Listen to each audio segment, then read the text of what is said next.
என்னோட நேம் ஆனந்தகிருஷ்ணன்.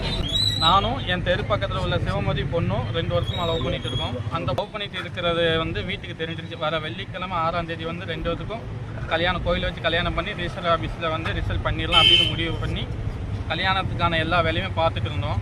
இந்த நேரத்து தான் நானும் அந்த பொண்ணு பட்டு சேலை எல்லாமே எடுத்துகிட்டு வந்தோம். அதுக்கப்புறம் அந்த நேற்று அந்த பொண்ணு வீட்டில் ஒரு சில விஷயங்கள் தெரிய அந்த பொண்ணோட செல்லை பிடுங்கி வச்சுட்டு அதுக்கப்புறம் வீட்டில் அவங்க அம்மா, அவங்க பாட்டி, அவங்க அப்பா டியூட்டிக்கு போயிட்டாங்க. ஈவினிங் தான் வந்தாங்க. எத்தனை மணிக்கு வந்தாங்கன்னு தெரியல.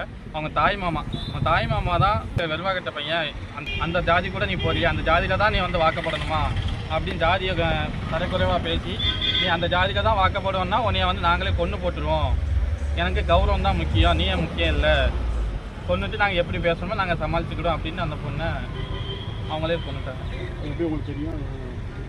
என்கிட்ட கரெக்டாக 11:15 கால் பண்ணாங்க. அவர் செல்லை பிடிங்கி வச்சுட்டாங்க. அவங்க அம்மா ஃபங்க்ஷன் வீட்டுக்கு போயிருந்தாங்க.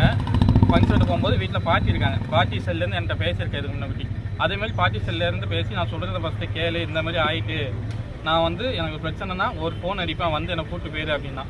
அது வரைக்கும் அவன் அம்மா ஒரு ஒரு 1 ஹவர் பேசிகிட்டு இருந்தா. அம்மா வந்த உடனே நான் வீட்டில் நீ போட்டுக்கோ, அவங்க என்ன சொல்கிறாங்கன்னு கேளு அப்படின்னு சொல்லும்போது அவங்க அம்மா, அவங்க தாய் மாமா இந்த மாதிரி தகாத வார்த்தையில் பேசினாங்க.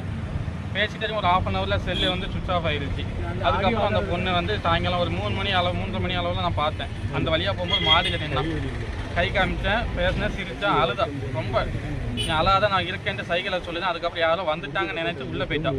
அதுக்கப்புறம் ஈவினிங் ஒரு 6 மணிக்கு அந்த சைடு போகும்போது அந்த மாதிரி மேட்ரு எனக்கு தெரியும். இல்லை உங்களோட பேசுனதுக்கான ஆடியோ ஆதாரம் இருக்கா? ஆடியோ இல்லை, ஃபோன் கால் இருக்குது. அந்த ஃபோன் கால் ஆடியோ இருக்கா? ஆடியோ தான் போடணும். பேசுகிற பொருளை பார்க்குறாங்க அப்படிங்கிறது இல்லை. வீடியோ கால் பேசுனீங்களோ? சைக்கிள்லாம் காட்டினீங்க? அது மாடியில் நிற்கும் போது காமிச்சு. அவங்க வீட்டில் போய் நீங்கள் பத்திரிகை காமிச்சு கல்யாணம் முடிக்க போகிற சொல்லியிருந்தீங்க? இல்லை, அந்த மாதிரி எதுவும் சொல்லலை. அவங்க வீட்டு சைடு யாருக்கும் தெரியாது. இது எப்படி தெரிஞ்சுன்னு தெரியல. தெரிய போய் தான் இந்த மாதிரி ஒரு ஆணவ கொலை அவங்க கையில் எடுத்துருக்காங்க. நீங்கள் பத்திரிகை கொடுத்து நாங்கள் கூட்டு போய் எப்படினாலும் தூக்கிட்டு போய் கல்யாணம் முடிச்சிருக்கோம் அந்த மாதிரி நான் யார்ட்டையும் சொல்லலை. அப்படி சொல்லதா இருந்தால் அவளை கூப்பிட்டு வந்தது அதுக்கப்புறம் சொல்லியிருப்பேன். ஆமாம், அந்த பொண்ணுக்கு விருப்பம், எங்கள் வீட்லேயும் விருப்பம்.